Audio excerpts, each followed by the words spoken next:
Hi, my name is Mark Hundley, and I'm one of the founders of the Journey of Hope Grief Support Center. And we thought that perhaps during this unusual time of isolation and stay at home and working from home and doing school from home, that perhaps there would be some ideas that we could share with you about how to work with your children during this time of uncertainty. And I just really wanted to talk with you today in just a few minutes about creating four environments that I believe can go a long way in helping you and your children to not just survive the times that you find yourself in, that we all find ourselves in right now, but to really thrive and perhaps get to know ourselves and each other just a little bit better.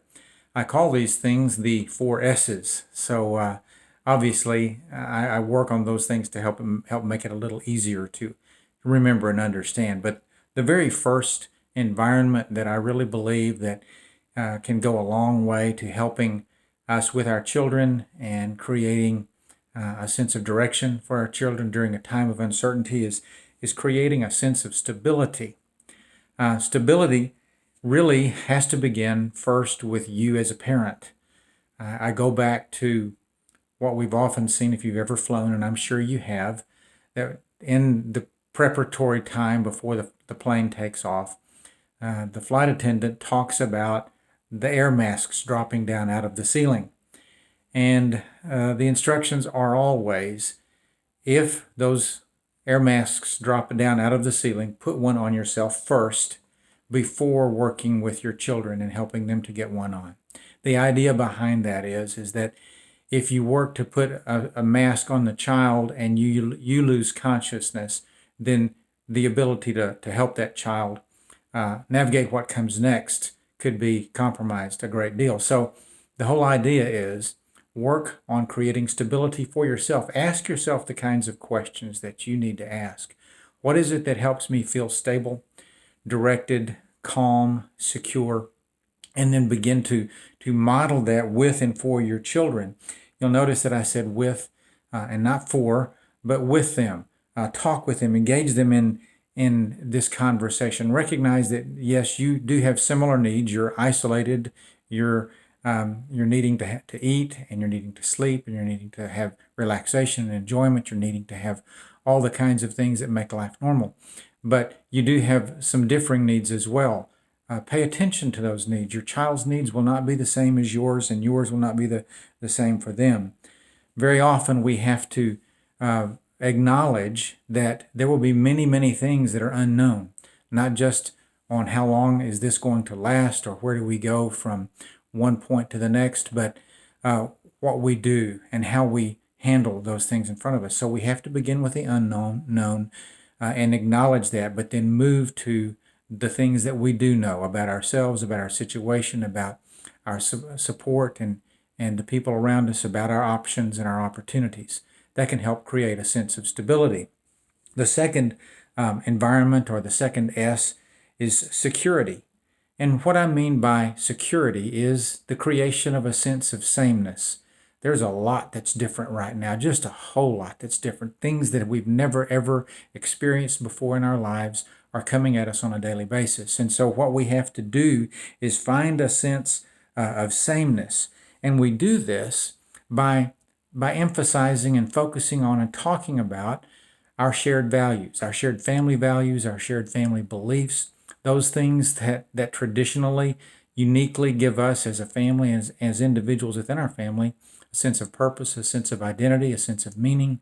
So having conversations with your children, what is it that we believe? What are the things that we value? Do we value honesty and truth and perseverance? Do we honor and value kindness, compassion? Do we honor service? And then talk with them about ways that you can engage together as a family in demonstrating those shared values. The third S is safety. What I mean safety is more than an emotional safety. When we create a sense of stability and security, there's a certain sense of safety that's there that's physical in nature. But I'm talking about an emotional safety. I'm sure that our children have more questions than they've ever had before in their lives. questions about what's coming next and what are they going to do and when are they going to go back to school and when can I see my friends and how long is this going to take and are we there yet? All of those things that come along with an uncertain time like the one in which we find ourselves. And so when we talk about safety, we talk about the ability and the opportunity for children to talk about and say whatever they need to say without fear of retribution or judgment. Children have a way of being honest and sometimes painfully honest in their statements and their questions.